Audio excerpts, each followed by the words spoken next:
On my travels around southern Africa, I stopped for a month in a little village in the south of Mozambique called Ponta de Oro. Here I met a lovely couple, Chantel Coetzee and Warwick Ross. They're the youngest tiny home travellers that I've met in my 4-year trip, and their story is interesting and inspiring. You've now moved into a 4-meter long caravan, so it's like 2.5 meters wide and 4 meters long, and that's pretty tiny, and you've got a little tent outside, not a huge tent. Don't you need more living space? We were initially going to do it in like little army tents before we got the caravan. But we've both learned to live with what we have, and we're really happy, like just cutting down on the amount of clutter and the amount of things we've had. I'm very happy living like this. I think the first 7 months was a big learning curve, because when we first left, everything was jam-packed. We didn't have a centimeter extra space inside the caravan.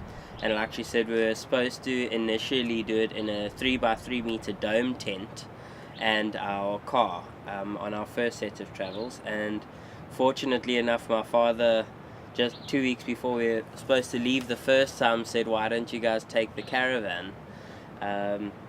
And to be honest, I don't know how it would have gone if we were in tents, but the caravan has actually been a saving grace. And yeah, I've enjoyed cutting down a lot of our stuff, and now that we live a bit more minimalistic, it's plenty once you get used to it. Now, when you got the caravan, you actually completely renovated it, didn't you? Yes. So what sort of condition was it in? It was, in good working condition, but it wasn't very practical for long-term stays. So it was great for, what you needed. It's a great holiday caravan. It's very old. It's a 1982 Sprite Swift, I think it is. So yeah, very, very small, but perfect for us. And we picked up a couple, spots where wood rot had started, and a bit of molding, and being an old 40+ year caravan, it's going to have a few leaks and things here and there, but we fixed it up. Okay, I'm going to ask you later to give me a walk around the caravan and just show me what you did. Of course. I know you put in a window over there, and you painted and put in floors, and you really changed the whole thing inside, so it'll be interesting. What made you decide to take this step to go ahead and start? So Warwick and I, actually, we've known each other his whole life, because I am older than him. But so initially our dads were very, very good friends from, I think I was about 2. And we just started, as we got older, we started hanging out, and we started watching a lot of YouTube videos. Brody Master's one of them, and we just were so drawn to that life, that, just going, tiny living, that type of life on the road life. And so with me working in the hospital, I went through a few things. I lost a few family members, and I just decided, what, if I don't do it now, I'm never gonna do it. So we just one night sat and we spoke about it, and we decided, well, let's do it. And is it as adventurous and as glamorous and as nice as you thought it would be? Yes and no for me. There's a lot that I have to honestly say. Like, a lot of people say, "Oh, you're so lucky to be able to live like this." Yes, we are very lucky, but it's hard work. It's not as easy as people think, you're just in a new place every month. It takes a lot of effort. It's really hard work living like this. Now, we're sitting here in Mozambique. We're in the south of Ponta de Oro, right next to the beach, which is quite a pretty beach when the wind's not blowing, and it's sort of what everybody thinks would be fantastic, isn't it? But it's just normal living, isn't it, if you're here for a month or 2? I think that's a big thing that we actually enjoy the most about being able to travel along wherever we want and staying at long stays, because what we try to do is we try to stay a month per destination. And the fact that we get to live in a place like this for 30+ days, it really gives us a cool edge on what most people would, come here on holiday. If they come here on a weekend and there's bad weather, they make the most of it and they go to the beach and have bad weather. But the nice part about living in a location like this is when there's bad weather, we stay in our tiny house and we do work. and when there's good weather, we take the opportunity and go to the beach. So it's really nice to be able to, pick the best days to do stuff that you would like to do. How do you make money as you travel to live? So we actually have two streams of income.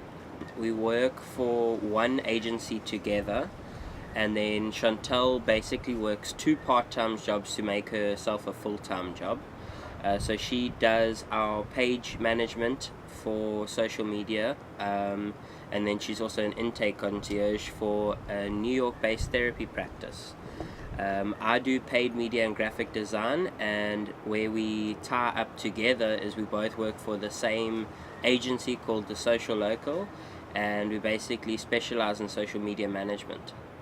And then for the therapy-based company, when a patient wants to book with a therapist, they reach out to me. I then do an intake with them, get all the information that we would need, and then we would book them with a therapist based on their specific needs. That is all New York based. So all the patients as well as the therapists are in New York.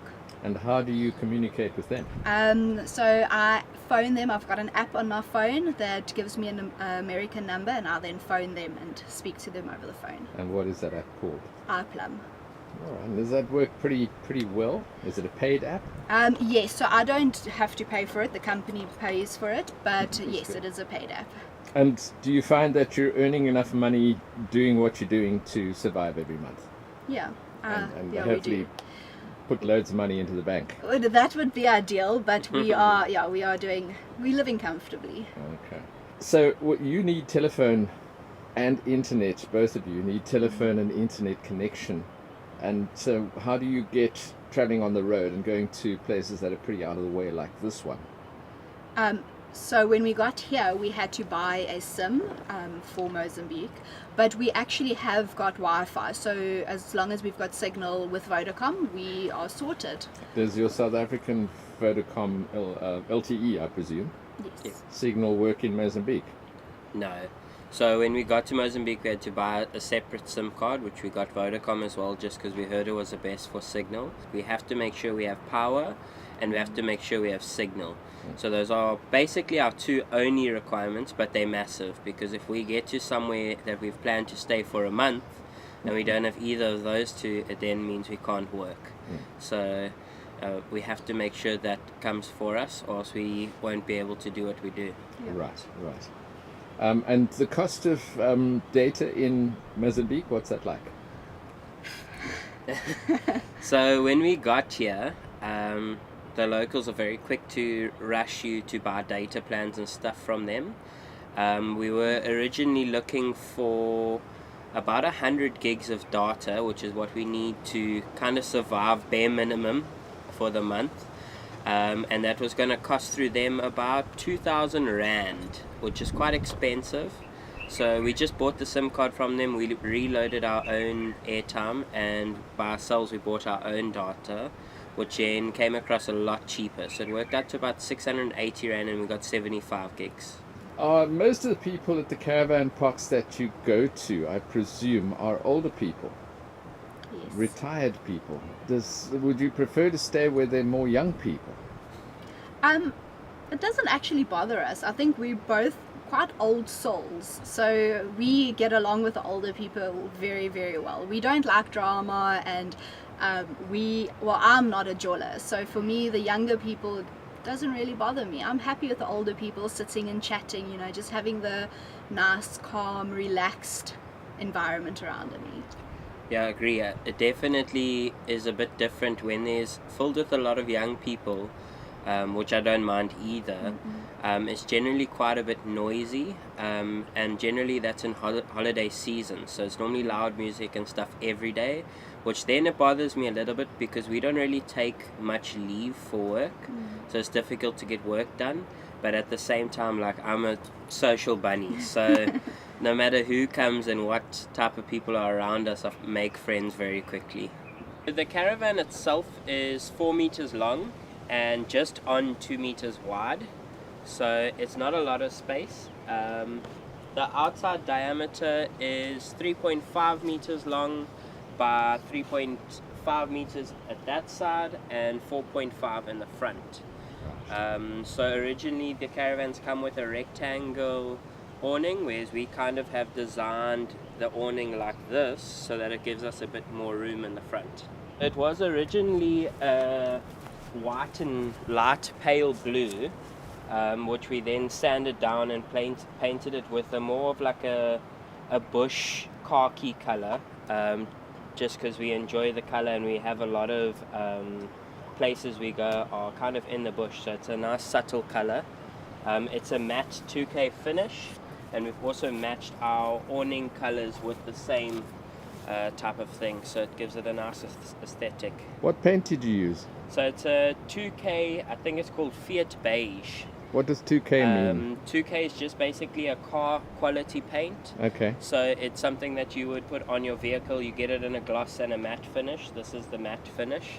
Right. And yeah, we did 4 coats of paint. So hopefully it will Why last so a many while. coats? Because we bought a drum of paint, and we had so much extra, and if you leave it, it goes off quite quickly. Right. So we just decided to spray more, and hopefully it gives it a bit more lifetime. So you sprayed it on. Did you use an airless sprayer?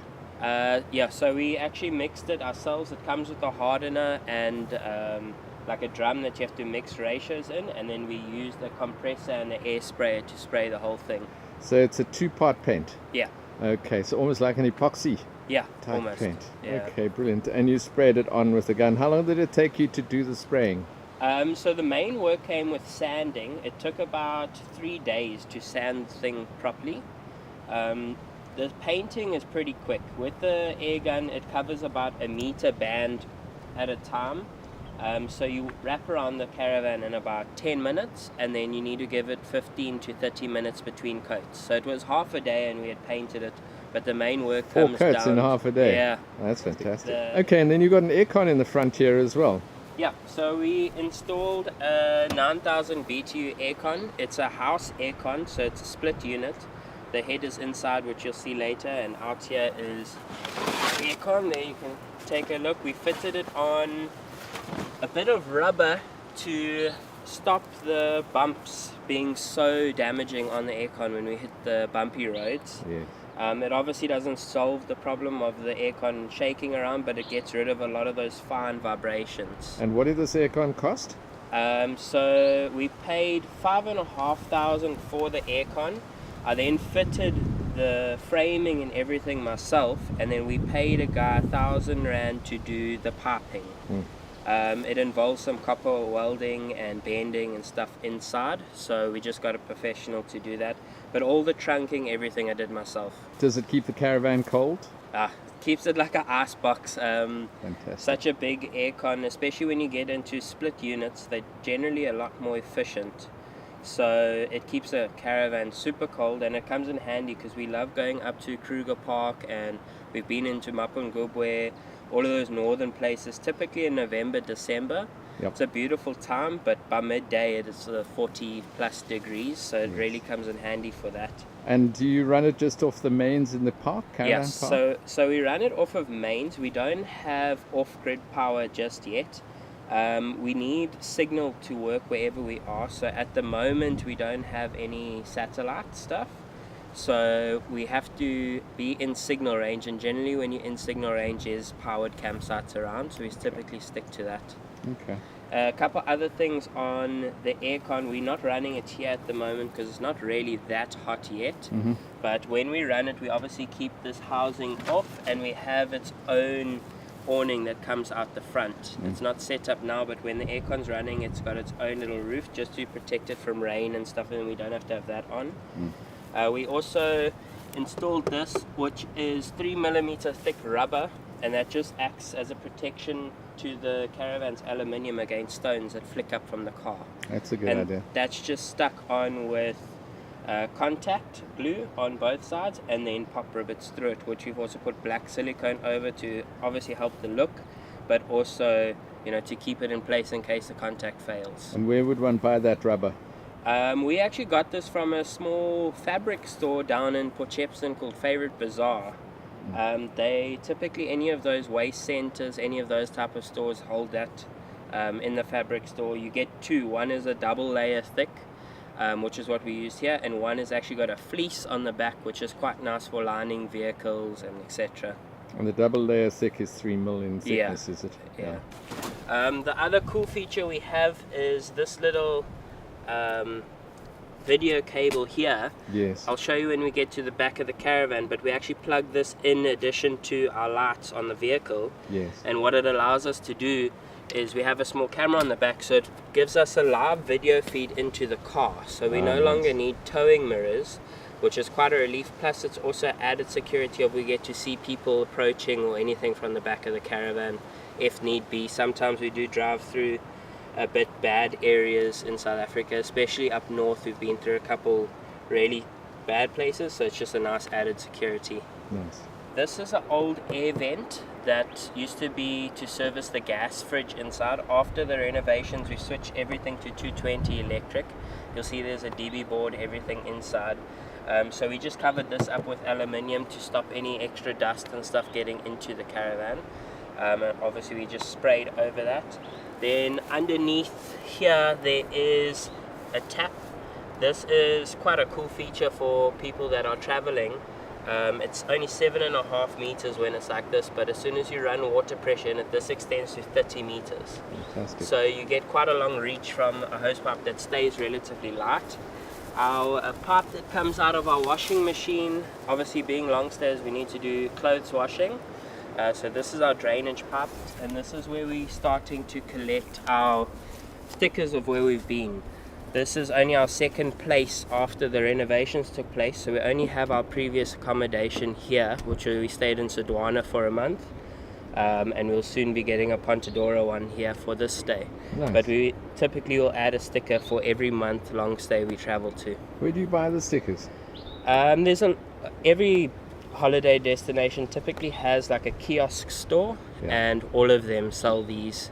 Okay, so on the back, it also looks completely different to when you get the caravan. They typically have those old round lights at the back, which work great, except for ours we had a bit of a wiring problem. So these were actually quite a bit more affordable, and they work really well. They're 600 Rand for both. Really? That's cheap. So they really are affordable. The round lights are 250 Rand each, and then you need 4.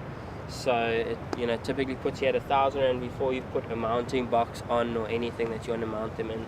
So they're really affordable. All LEDs are super bright. These middle red lights are your park lights, so these always stay on. And then what I like most is that it's got a separate brake light. Mm-hmm. So when you brake, it's exceptionally bright. It's very noticeable that once you hit the brakes, and the indicators are running, so it runs from the side like nice. that. So it does add a cool little feature when you're traveling. Another super helpful tip at the back, you can see the top right sticker is a Drive Moz sticker. You can go onto their Facebook group. They've got a Drive Zim, Drive Botswana, everywhere, and they just help you a lot with local laws and being able to travel through the countries hassle-free. We did a few things to the front. This window being one of them. It's actually an aluminium frame window. Typically your glass or your perspex windows for caravans can break quite easily, and they're quite difficult to find. So when we had to replace this window, we just chucked in this aluminium frame window, which is super nice. It's super easy. They're much stronger. They don't break so easily, which is great. But that's a house window, is it? Yes, so this is just a house window. And was it quite easy to fit? Yeah, not difficult at all. When you buy caravan windows, it comes with a rubber sleeve around, which typically is a lot harder to get just right. Yes. Where this is pretty much gives you a good 5mm border, so it's a lot easier and less precise to fit than the perspex ones. And the width between outside and inside, can you just adjust that quite easily? Yeah, so the inside, it gives you, the window frame comes standard at about, I think it's about 40mm, somewhere there, about that thick. The caravan's width is a little bit more, so we just put the window in, and then on the inside we put a little trim on it just to make it look better. Did you cut the inside trim off the window? Yes, so we cut that off here, and you'll see on the inside, if you take a look at the window, it does have, you can see around the window, but it's got nice finishing on, so it's nothing that looks butchered. Didn't all just fit perfectly for No, you? it never does Never fit does perfectly. it? Yeah. And then you've got your table and storage cupboard. Yes, so obviously being on the road, staying month-long stays at a place, it's a bit uncomfortable to be, roughing it the whole time. So a couple nice little things, touches. I mean, this pretty much makes it a tiny home kitchen. We've got a 220-volt induction plate there, which is very easy for cooking. 2 cupboard storage, which obviously you can't hold in nearly as much as you do at your house, but it's more than enough to live in a caravan. We've got a couple essentials. This is a cob grill. It's basically a small braai. It's quite nice. It still uses coals. You can switch between briquettes, plus they make their own coals. This is quite nice to cook on. Especially, is that a stainless steel one? Yeah, this is fully stainless, so you can leave it out, it won't rust. And where do you get them, and what does they cost? You can buy them straight off their website, Cob Grill South Africa. They are a global company, so they've got everywhere, the States, Mexico, UK, Australia, everywhere. They are quite pricey, but the quality that they're made, I think this one retails for about $5,000 with all the stuff inside, but it will last you a lifetime. All right, so they are expensive. They are expensive, but if that's big enough for 1 or 2 people, maybe even 3 or 4, it's going to last you forever if you look after it. So, so 5,000, that's in rands, and that would be approximately what, $250? Yeah, exactly. If you're overseas, then obviously it's a lot more affordable, but really it's great quality, and you won't find yourself buying another one unless you lose this one. Yeah. And then obviously the old trusty gas, because we are generally in South Africa, and load shedding typically happens everywhere there, so we need a backup for when we don't have power, in case we need to make coffee or cook, etc. Right. 2 other small things we did on the outside is we actually roll our awning up when we're traveling. We don't take it off the caravan every time, so we added these Velcro straps which extend onto the roof over the awning, so that just secures it a bit better on the roof and keeps it up there while we're driving. Now that one looks a bit short to go onto the roof. How does it work? So this side is short, the other side is long, so the otother side will wrap over and to about here. Okay, so there's a piece secured to the roof itself. As well, and that's just done with 5mm aluminium. In fact, it's 3mm aluminium where we put 3 pop rivets through, and Sika black silicone just for a bit of added strength. Okay. And to stop leaking. And it hasn't flown off yet. No, not yet. I shouldn't say yet, should I? Hopefully it never flies off. Never fly off. We did the same thing here. Is these poles are typically only hold on with 2 small pop rivets, or screws. We drilled those holes out, we put bigger brackets in, so they now have a much larger surface, especially this bottom one carries a lot of weight. So it's now over a plate this big instead of this big. There's these lights at the top. These are super cheap and affordable. They're about we bought them at 99 Rand. I had a look yesterday, about 120 Rand now off Take Lot. Comes with 3 of those and a remote, and with a simple touch of a button they turn on. It also comes with a 30-minute timer. You can adjust the brightness, all of that. Those are great for outdoor because you can turn your outside lights on from inside the caravan, so you can see what's happening. And it's got a yellow light as well, which is supposed to be for mosquitoes, yeah, isn't it? It helps a lot with bugs, mosquitoes, all of that type of stuff. Especially at night when you're up north camping, like in Kruger and stuff.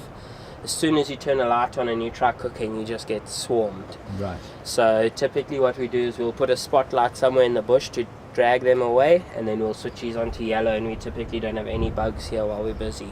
So the spotlight in the bush will take them away. They're attracted to the light, obviously. If you put a brighter light that side, they're less attracted to your dimmer lights. So, yeah. Okay. And that's it for the outside. Right, so we're having a look at the inside of your caravan. What can you show us here? Okay, so starting from electrical on the left, we have done everything through a normal house DB.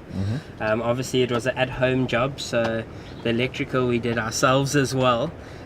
Pretty simple and straightforward actually. Then here is our trunking, which takes the electronics out the front of the caravan for the aircon. Here is our head unit for our aircon. So it does take up quite a bit of space, but it is nice to work right next to it when it's really hot. This is just a backup power supply. This gives us about 4 to 6 hours of being able to run the monitors, and the Wi-Fi. So we have a bit of backup. That's just for load shedding back in South Africa. Which Wi-Fi system have you got there? So this is a ZTE. It just takes a SIM card in the side, and then with the 4G we get pretty good signal. As you can see here, we're on 4 out of 5 bars. And that doesn't have any aerials sticking up? No, it's got no aerials sticking out. At the moment we get anywhere between about 50 and 100 megabytes a second. The other day actually just went over 100, so it's generally perfect for work. And the price of those ones about 1,400? Yeah, about that. Moving down to here, these we painted everything in a white Velvet Glow enamel. Right. These are just our old overhead storage. We've added some new handles on. We've painted. And you found that Velvet Glow was tough enough for this kind of it's got a really nice hard finish, so it doesn't stain anything. It's like wiping off a plate if you want.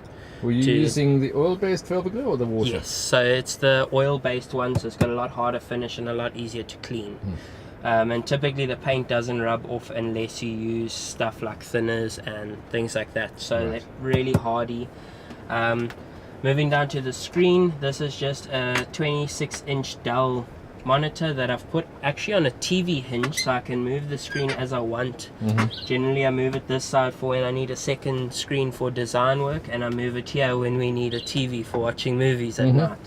So that's quite a cool double up feature.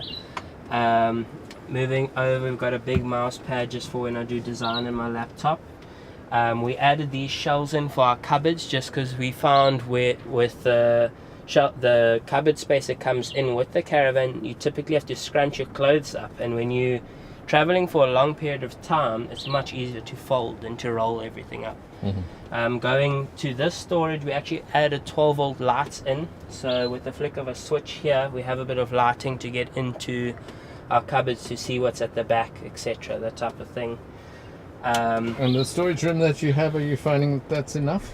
That's more than enough for clothes for me. I'm very light traveling. My shelf is low. Chantal's shelf is quite a bit thicker, but we actually have a second storage box so we can switch her clothes between summer and winter. So that's both of yours down there? Yeah, we don't keep really a lot of bulky jackets and stuff out, especially now because it's not that cold. But we do have underbed storage where we keep some warmer clothes for when we get into the winters. Let's move over to this side. This is a really cool thing as well. It's just a desk fan, but it actually charges off of solar or mains. That gives us like 6 hours of fan, and if it's a hot time and it's in load shedding, that's a lifesaver. Because your aircon's not going to work in load shedding, is it? Exactly. So we can't run the aircon during load shedding. And it comes with light on it and a few nice little additives like that. So that's really handy. There's just my camera setup that I use for taking photos and making videos and stuff. Right. That's just a nice little 3-axis gimbal for some stabilization. Moving over is Chantal's best friend. That is a washing machine. We did our first 7 months by paying laundromats and washing by hand, which got 1, expensive, and 2, quite strenuous very quickly after doing it for 7 months. So that was a great justification, is buying this. This was a really cool feature. Weight wise, is it pretty heavy? It is quite heavy, but a lot of the old appliances in Caravans were gas made, so it was a lot heavier appliances. So by stripping out the old bed in here in the front and the old appliances, it kind of balances each other out slightly.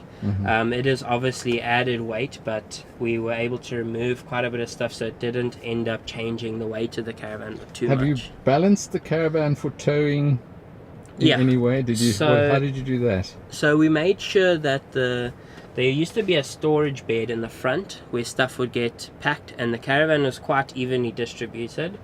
Now with this being more front heavy, we actually take the stuff off of the front, everything out here, and pack that in the car for when we do tow. Our bed was almost all behind the axle, so we pack underneath the bed quite heavily, and that then picks up the weight of the front. So then we get a good towing average between 70 and 90 kilos for our car. That's perfect. And what car do you tow with? We have a Chevrolet Trailblazer. It's a 2.8 litre diesel 4x4, and it does light work of towing the caravan. So And would you recommend diesel with availability all through? Yeah, the diesel is easily available. Another big thing on it, it's got a really high torque, so it's great for towing compared to like petrol engines and stuff. So it's just a nice, to know that your vehicle can handle a caravan, especially when you get to some places. We were up in Leidenburg where you're going through Long Tom Pass and stuff, where it's big, steep up and down hills, and on top of it, it was raining. So then to have a nice big car that can easily pull the caravan is quite comforting. In our initial travels, we had a small Renault Duster with a 1.5 litre diesel engine, and we struggled a lot in those places. So it really was nice to get an upgrade, and it's been a lot easier. Something else cool we have in the front is we put a strip of Velcro all around the inside of the caravan. And this is basically a timeline of our travels that we're building. So this is before we even left the first time. This was just like us being friends and traveling, and we had collected stuff. And then this was kind of from our first travel. So we just keep magnets of kind of wherever we go, and we stick them on this timeline for us. We've just come from Sodwana, so there's an Mkhu sticker we got. We got a local chap here to engrave a cool little thing for us, which we just stuck Velcro on, so this can just stick on our timeline. So we'll generally collect one of those for each place we go as well, which is quite a nice additive. And then moving over this side, a 220 volt fridge, which is great. Having a decent freezer compartment and a fridge compartment is a lifesaver when traveling. It really helps the cost a lot, because to be able to keep frozen food really makes everything a lot more affordable. So that was a great additive, and this is bolted through the floor to stop it from rattling out. We also installed these straps, which are quick and easy. They just go through here. I'm doing it the wrong way around now, but yeah, that will sit across here, and that is for when we're towing. It just keeps the doors closed. So that's also something handy that we picked up on and added in. Moving over to a small mirror for Chantal. Again, these are those same push button lights. They also have the remote, so it's just something for her to do extra. And that's pretty much the front end of the caravan. So then moving to the back end of the caravan inside, these were quite a lot smaller cupboards that had little doors on them, and this was originally for your clothes. Excuse me. So with the space inside them, it was very crammed for clothes, so we actually switched this into a little pattern tree for us. So we now keep all of our dry foods and stuff in here. We also have under bed storage. We typically buy groceries for like at least a month, so we need quite a bit of storage. We keep some storage under bed of bulk, so like if we buy a 5 kilo flour, we just dispense some in here for ease of access, and the rest goes under the bed. Under here as well, we also installed a safe to keep some personal belongings in, for if we out and about, we don't like to leave valuables. We've got a big first aid kit in case anything happens. Chantal working in the hospital, that's quite extensive. We've got a small clinic in there, so we do have quite a lot there. Again, with the lighting here, we added 12 volt lighting just so you can see what's going on inside the cupboards at night. It's quite handy, you don't have to stick a torch in there. So that's quite nice. Great for me because I do all the cooking. And then coming over to the bed, we put a proper queen size mattress in, so it's actually quite big, and it's a proper house mattress. Obviously not on a normal base, the base is built into the caravan because it's storage as well. All of these are 220 lights, so we have little downlighters there that you can just access with the switch. We have a 12 volt light here that's battery charged, so when there's load shedding we still have a light up here. On our windows we have curtains that roll down, which is quite nice, but we actually have a mesh. I don't know how well you can see it there, but there's a fine mesh over the windows, and that's pretty much just a Velcro on mosquito net, so we can sleep with our windows open and keep the pests out. We generally like to sleep with the windows open. In our first set of travels we were absolutely bombarded with mosquitoes. So that's a really nice touch that we added on And after. how do you attach the Velcro to the side of the caravan so that it doesn't pull off? So we put the female side on the fabric, and then the male side we stuck on the caravan, and that's just put on with contact glue and staple gun. So Stapled we've it as well. staple gunned the corners and a few in between, but the main thing is the contact on it. And you haven't found that it pulls off at all? No, not at all. If you buy a good quality contact, if you buy a cheap one, often they can peel off. So something like Jane Cam will work? Exactly, yeah. And where do you get the material from? Again, from Favorite Bazaar, we got this material, same place as we had the rubber outside. Most of our materials come from there because it's a one big handy fabric store that we have back home. Leaning over to here, I'll show you these curtains. These curtains we also made after, and they also simple, just Velcro up and roll down. And do they Velcro closed? So the two side ones don't Velcro close. We have the big curtain at the back here, Yes. for our back window, and this one Velcro's closed at the Right. bottom and top. Okay, so the side ones will blow in with the wind. Exactly, yeah. So they do Velcro up because we mainly always have them up. We basically only close these curtains when we go out, because we have quite a bit of technology in the front of the caravan. We don't like people to see in, so we'll shut these curtains before we go out anywhere. And have you found that it's quite safe? You haven't been burgled yet? We haven't been burgled yet, and hopefully we don't. But yeah, everywhere we've stayed has been pretty safe. I think the one hidden perk of caravan parks is there isn't these big houses to attract thieves, and if you from South Africa, you know that it can be quite bad in some towns and places. So we've had no problems at all in caravan parks. And also there are other caravanners around to watch. Exactly, that's one thing I do like about it being quite busy sometimes, is there really is safety in numbers, and the caravanners amongst each other, we look after each other. So if your neighbor needs help or your neighbor needs something, we're all there for each other. So it's quite nice to know we're all on like a mutual ground of trying to enjoy ourselves, especially the long stayers. Okay, so then just coming back to the bed and the space underneath this, we just pull it up like that, and we hold it up, and then with that type of stuff we can get into the storage underneath. Okay, so you've got like 6 panels there. That Yeah, you can exactly. lift So up. the front two we use for storage under the bed here. Yeah. The back two open up to the side hatch on the caravan, and that's typically where we put tools and stuff. I see. So at the back we keep all of our heavy stuff, because that really helps a lot with the nose of the caravan. Being able to pack stuff in the side, it lifts that weight off the front completely. And you can get into those things from the back. Yeah, exactly. So From you can outside. get into the back there from the back of the bed, but Yes. also the side door on the side of the caravan. So this has got just a mattress protector and stuff on, and then it's a proper home quality. It's got some foam on top, but it is a string mattress, so it's got some nice comfort. Proper household mattress, so that helps a lot when you're staying in one place for more than just a weekend camping. It's very important to have a comfortable bed. So you've got a small but very comfy little home to live in. How are you enjoying it? Loving it. I absolutely love this life. I'm seeing new places every month, every 2 months, depending on how long. We have stayed for more than 1 month at some places. But I love this lifestyle. I don't think I would change it for anything. And don't you miss the security of a house or a home, one place to live in, possibly?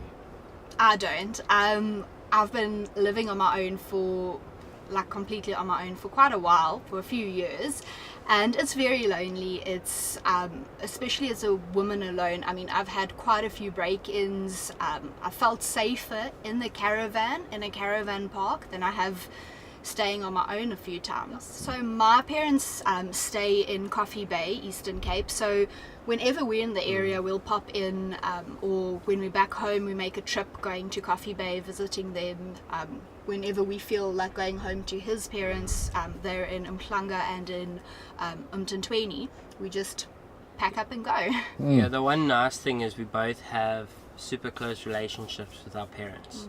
So when we want to have a break, the plan is now is when we get to a place like Kromklip, where we actually ended up staying for almost 2 months last year, is, in fact I think we did stay a full 2 months, is we can leave the caravan there and we know that it's safe.